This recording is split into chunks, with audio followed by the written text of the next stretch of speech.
Welcome SLST English aspirants. From the thumbnail, you have already come to know that today's topic is grammar series. That means today we are going to discuss about a grammar series. So let's proceed. প্রথমেই দেখো first যে কোশ্চেনটা রয়েছে এটা একটা sentence রয়েছে এবং তোমাকে বলতে হবে this is an example of the options are simple sentence, complex sentence, compound sentence, none of the above. সাধারণভাবে দেখলে এই সেন্টেন্সটা যদি আমরা দেখি আমরা শুধু একটাই ফাইনাইট ভার্ব পাচ্ছি, সুমিত রানস ফাস্টার দেন প্রমির। তাহলে যখন ফাইনাইট ভার্ব একটা রয়েছে আর কোনো ঝামেলাও দেখতে পাচ্ছি না, তাহলে আনডাউটেডলি আমাদের মনে হয় যে এটা একটা সিম্পল সেন্টেন্সই হবে, তাই তো? কিন্তু এক্সামের ট্রিক্স শুরু হয় ঠিক এখান থেকেই, যেখানে কিছু মনে হয় ঠিক সেটা না, একটু অন্যভাবে থিঙ্ক করতে হবে। এখানে সুমিত রানস ফাস্টার দেন প্রমির, এই সেন্টেন্সটার অ্যাকচুয়াল ফর্মস হচ্ছে সুমিত রানস ফাস্টার দেন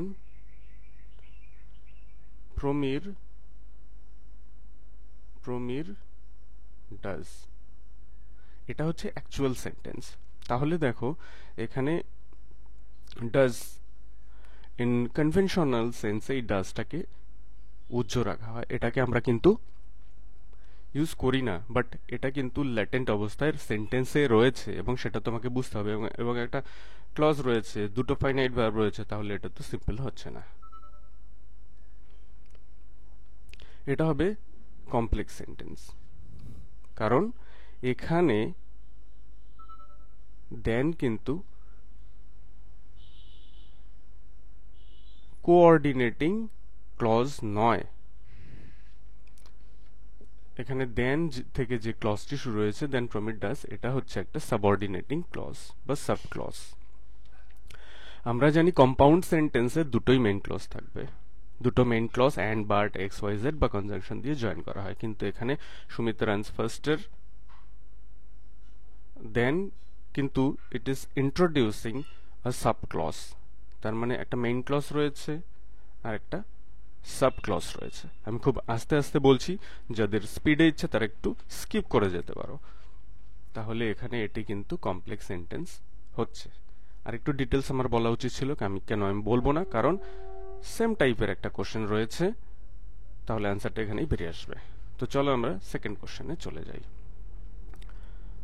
সেন্টেন্স কিন্তু আমি চেঞ্জ করিনি, সুমিত রানস ফার্স্টার দেন। ওকে, এখানে দেখো সেম সেন্টেন্স ইউজ করা হয়েছে এবং বলা হয়েছে দেন ইজ। আমি আগের সেন্টেন্সে হিন্টস কিন্তু দিয়ে দিয়েছি। এটা কি সাবঅর্ডিনেটিং কনজাংশন, না কোঅর্ডিনেটিং কনজাংশন, না অ্যাডভার্ব, নাকি নান অফ দ্য অ্যাবাভ? আগের সেন্টেন্সের অ্যানালিসিস থেকে বা ডিসকাশন থেকে আমরা অলরেডি বলে দিতে পারি যে দেন তো আনডাউটেডলি একটা কনজাংশন, এবং এটা কি স্টার্ট করেছে? একটা সাব ক্লজ, ইট ইন্ট্রোডিউসড আ সাব ক্লজ। এটা একটা সাব ক্লজকে ইন্ট্রোডিউস যেহেতু করেছে, তাহলে এটা কিন্তু সাবঅর্ডিনেটিং কনজাংশন হবে, সাবঅর্ডিনেটিং কনজাংশন হবে। তাই এখানে সঠিক অ্যান্সার হচ্ছে অপশন এ, কোঅর্ডিনেটিং কনজাংশন কিন্তু এটি নয়। তো চলো আমরা নেক্সট কোশ্চেনে চলে যাই। তার আগে আমি একটা কথা বলতে চাই যে আগামী 1 জুলাই থেকে আমি একটা online grammar mock test series introduce করতে যাচ্ছি, যেটার কোনো ফিস লাগবে না, ফ্রি অফ কস্ট, এবং প্রতি সানডে আর ওয়েনেসডে এই দুটো দিন 7 PM এ এই লাইভ মক টেস্টগুলো কন্ডাক্ট হবে এবং এগুলো ইন্টারঅ্যাক্টিভ। তোমরা তারপর যে কোনো সময় এই টেস্টগুলো দিতে পারবে এবং এই টেস্টগুলোর পরে আমি একটা ভিডিও অ্যানালিসিস দিব, নয়তো পেন টু পেজ, কারণ আমার সময়ের according to the availability of time আমি পেন টু পেজ টিপস প্রয়োজনে খাতায় লিখে হোয়াটসঅ্যাপ গ্রুপে আমি দিয়ে দিব। যাই হোক, এবং এটা কমপ্লিটলি ফ্রি। কিন্তু আমার অলরেডি 3টে ব্যাচ চলছে, সেখানে এত হোয়াটসঅ্যাপ মেসেজ আসে যে আমি সবাই রিপ্লাই করা বা এগুলো অ্যাটেন্ড করা খুবই প্রবলেম হয়ে যায়।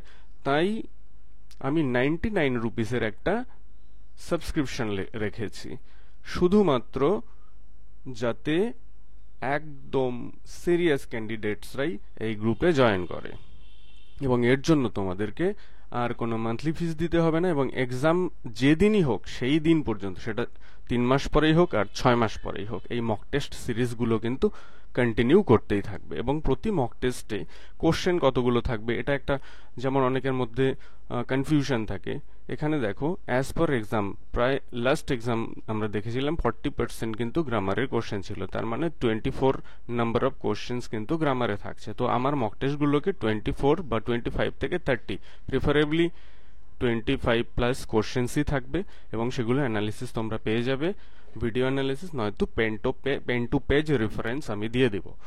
তো 1 জুলাই থেকে শুরু হচ্ছে, এর জন্য আমাকে কিন্তু তোমরা কেউ হোয়াটসঅ্যাপ করবে না, তোমরা ডেসক্রিপশন বক্স দেখো, নিচে ডেসক্রিপশন বক্স বা কমেন্টে, ফার্স্ট কমেন্টে আমি একটা লিংক দিয়ে দিয়েছি, গ্রুপে লিংক দিয়ে দিয়েছি, সেই লিংকে জয়েন করে যাও। এবং এই 1 জুলাই এর পরে যখন মক টেস্টগুলো শুরু হবে, preferably after first mock test, only the serious candidates will be the part of that group and they can participate in the mock test series. So let's proceed. Next question. Proceed to next question. He cannot do this for he is busy now. Here for is, আচ্ছা, coordinating subordinating নিয়ে কারো confusion থাকলে আমার ভিডিওগুলো একটু scroll করে দেখতে পারো, ওখানে ডিটেলড অ্যানালিসিস রয়েছে, আমি অত ডিটেলসে যাচ্ছি না এখন।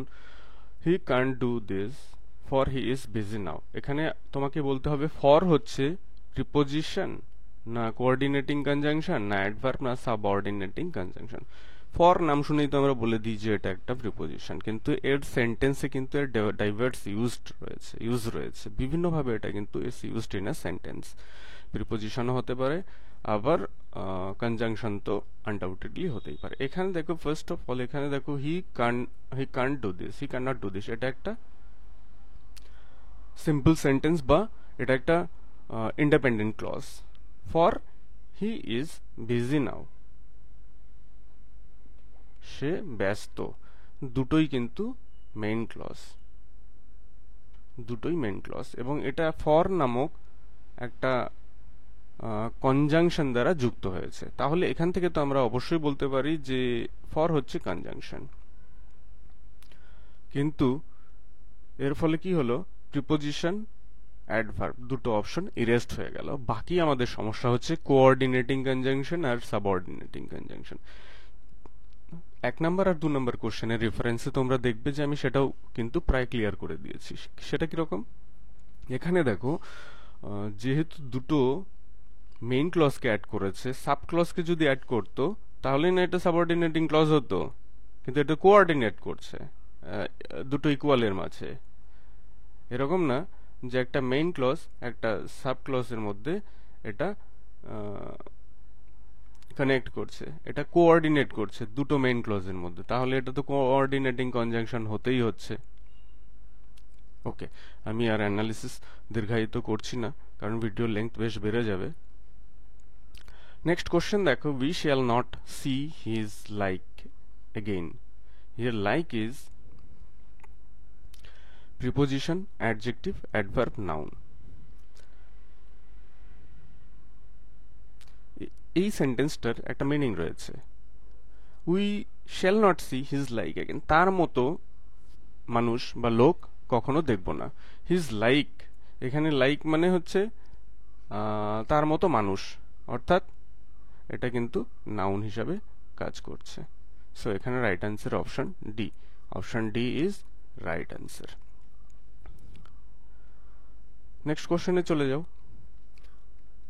wrestler of like build, wrestler of like build, এই রকম গঠনের রেসলার, তার মানে বিল্ড হচ্ছে নাউন, এই নাউনকে মডিফাই করছে এই লাইকটা। wrestler of like build is hardly found today, তো যখন এটা একটা কোয়ালিটি ডিনোট করছে, এই রকম বিল্ড, এই রকম গঠনের, কি রকম গঠনের একটা কোয়ালিটি, তখন এটা তো আমরা জানি দোষ গুণ অবস্থা বোঝালে সিম্পলি অ্যাডজেক্টিভ হয়।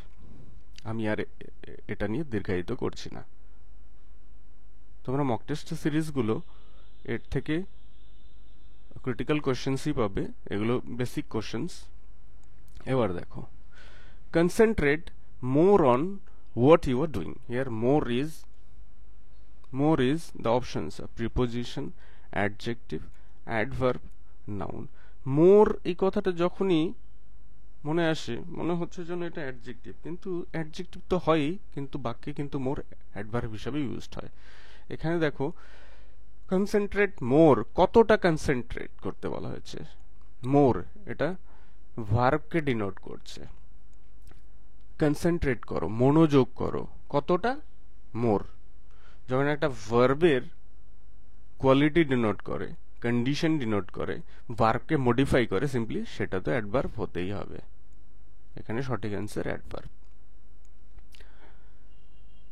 আচ্ছা, তোমরা অলরেডি জানো যে আমি online mock test series start করেছি। তার থার্ড ব্যাচ যেটা, সেটা লাস্ট ডে 24 তারিখে শুরু হয়েছে, এবং আজকে অর্থাৎ আজকে 26 তারিখ, আজকের শিডিউল রয়েছে mock test 2, the world is too much with us.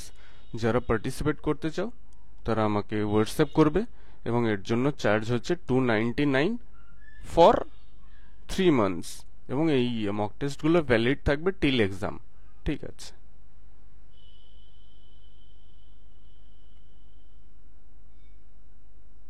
Next কোশ্চেনে চলে যাই। You need more concentration to pass the test. এখানে দেখো মোরের ব্যবহার, এখানে কনসেন্ট্রেশন তো নাউন, আর এই ওয়ার্ডটি ডিনোট করছে কনসেন্ট্রেশন। কনসেন্ট্রেশন, কতটা কনসেন্ট্রেশন, মানে কনসেন্ট্রেশনের পরিমাণ বোঝাচ্ছে, নাউনের পরিমাণ বোঝাচ্ছে, নাউনকে সিম্পলি ডিনোট করছে। তাহলে এটা কি হচ্ছে? অ্যাডজেক্টিভ। এখানে রাইট অ্যান্সার হচ্ছে অপশন বি। এবার আমরা চলে যাব কোশ্চেন নাম্বার 8-এ।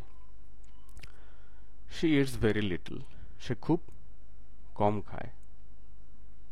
শি ইটস ভেরি লিটল, সে খুব কম খায়, অল্প আহার করে। এখানে বলছে little is preposition, adjective, adverb, noun. Little তো নাউন হচ্ছে না, প্রিপোজিশন কি করে হয়? তাহলে হতে পারে কি? অ্যাডজেক্টিভ নয় তো অ্যাডভার্ব। সিম্পলি বোঝার চেষ্টা করো এই পার্টস অফ স্পিচ, অর্থাৎ লিটল কাকে ডিনোট করছে। কয়েক সেকেন্ডের জন্য এই লিটল কথাটাকে বাদ দাও। শি ইটস লিটল, সেটাকেও বাদ দাও। ইটস লিটল, কম খায়, তার মানে লিটল ডিরেক্টলি কানেক্ট করছে কাকে, মডিফাই করছে কাকে? একটা ভার্বকে। যখন কোনো পার্টস অফ স্পিচ একটা ভার্বের কোয়ালিটিস বা কোয়ান্টিটিস বা দোষগুণ অবস্থা যাই বলো, বা সিম্পলি মডিফাই করে বা ডিনোট করে, তখন সেটা তো অ্যাডভার্ব হয়েই যায়। এখানে আমি আর বিশেষ কিছু বলতে চাইছি না। তো এখানে আমি যেটা কাটলাম, দেখো যেটা কেটেছি আমি, ভেরি কেটেছি। ভেরিও কিন্তু একটা অ্যাডভার্ব, এটাকে বলা হয় অ্যাডভার্ব অফ ডিগ্রি। ওই যে কোয়ান্টিটি বললাম, তারও পরিমাণ কম না বেশি সেটা বোঝানোর জন্য এই অ্যাডভার্ব ব্যবহৃত হয়। আমরা তো অ্যাডভার্বের ডেফিনেশন তো আমরা জানি, হয় অ্যাডভার্ব কি করে, একটা ভার্বকে মডিফাই করে, একটা অ্যাডজেক্টিভকেও মডিফাই করতে পারে, এবং অন্য কোনো অ্যাডভার্বকেও মডিফাই করতে পারে। এখানে এই ভেরি ভেরি ভেরি কিন্তু এখানে আমার প্রসঙ্গ না, আমি প্রসঙ্গ ক্রমে বলছি আর কি। ভেরি ডিনোট করছে অন্য একটি অ্যাডভার্ব লিটলকে।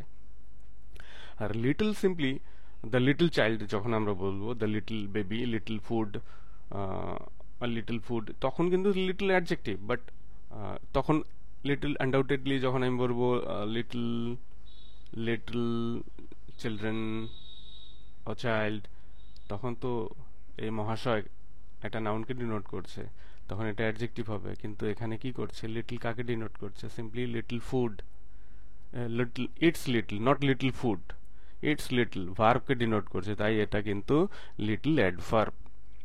তোমাদের কারো বুঝতে অসুবিধা হলে আমাকে পিং করবে বা মেসেজ করবে, আমি নেক্সট ভিডিওগুলোতে আমি তাহলে বুঝতে পারবো about your recommends. Okay, 9 number question দেখো, if you don't need me any more I will be off. Here off is preposition, adjective, adverb, noun. এখানে অফটা কোন parts of speech?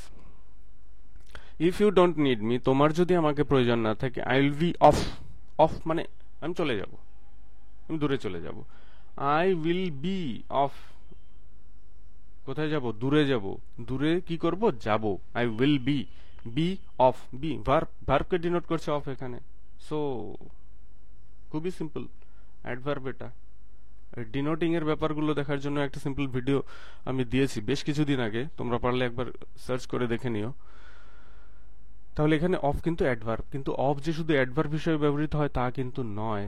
Of preposition হিসাবেও প্রচুর এর ব্যবহার রয়েছে। তো চলো একটা এক্সাম্পল দেখে নিই। 10 number question, the restaurant is just off the main road. Just off the main road, off the main road, main রোডের কাছেই বা পাশেই। এখানে কিন্তু অফের পরে কি ব্যবহৃত হয়েছে? The of the main road. এটা হচ্ছে একটা অবজেক্টিভ কেস। তো অফ কিন্তু একটা অবজেক্ট বা অবজেক্টিভ কেস নিয়েছে। তাই as usual from general sense এখানে বেশি কিছু ভাবার দরকার নেই, এটা কিন্তু প্রিপোজিশনই হচ্ছে। Off the main road, off the coast, off the highway, off the office, off the canteen, off the college campus. So these are all the examples of preposition. So এই ছিল আজকের প্রেজেন্টেশন। আই থিঙ্ক সেটা তোমাদের খারাপ লাগবে না। এবং যদি তোমাদের SLS2 রিলেটেড এনি কোয়েরি থাকে, এখানে যে হোয়াটসঅ্যাপ নাম্বারটি দেওয়া রয়েছে, সিম্পলি আমাকে হোয়াটসঅ্যাপ করতে পারো। I will try my level best to sort your problems or to address your problems as much as possible. So thank you again for watching the video.